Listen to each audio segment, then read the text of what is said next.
অন্যদিকে অতিবৃষ্টিতে জলাবদ্ধতায় সুনামগঞ্জের হাওরে ডুবে যাওয়া ধানের সঙ্গে খড় পচে যাওয়াতে গোখাদ্যের তীব্র সংকট দেখা দিয়েছে। এ নিয়ে দুশ্চিন্তায় রয়েছেন কৃষকরা।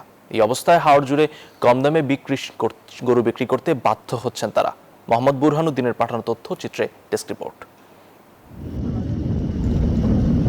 সুনামগঞ্জের হাওরে 10 দিনেও দেখা মেলেনি কড়া রোদের। তীব্র বৃষ্টি আর বৈরী আবহাওয়ায় মাঠে থাকা ধান ও খড় শুকাতে পারছেন না কৃষক। উল্টো পচন ধরেছে ফসল ও খড়ে।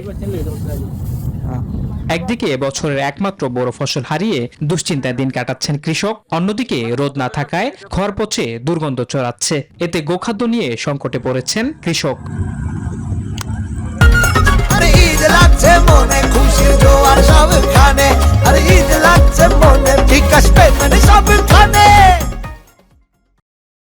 এদিকে নরম রোদে পচা খড়ি শুকিয়ে বাড়ি নিচ্ছেন কেউ কেউ। বাধ্য হয়ে অর্ধেক দামে বিক্রি করছেন গরু।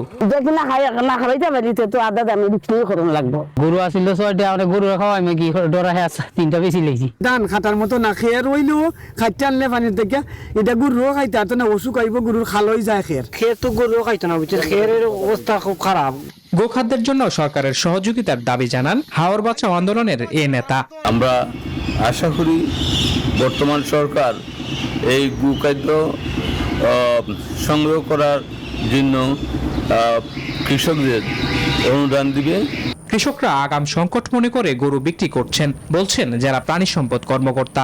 আগামীতে খড়ের সংকট দেখা দিবে, সেই হিসাবে অনেক কৃষক আগাম সংকট অনুভব করে খড়ের খাদ্য সংকট অনুভব করে তারা কিছু গরু বিক্রি করছে। বিপদগ্রস্ত কৃষক পরিবারের গরু বাঁচাতে প্রাণী সম্পদ মন্ত্রণালয়কেও উদ্যোগী হতে হবে বলে মনে করছেন সংশ্লিষ্টরা। Desk report, news 24।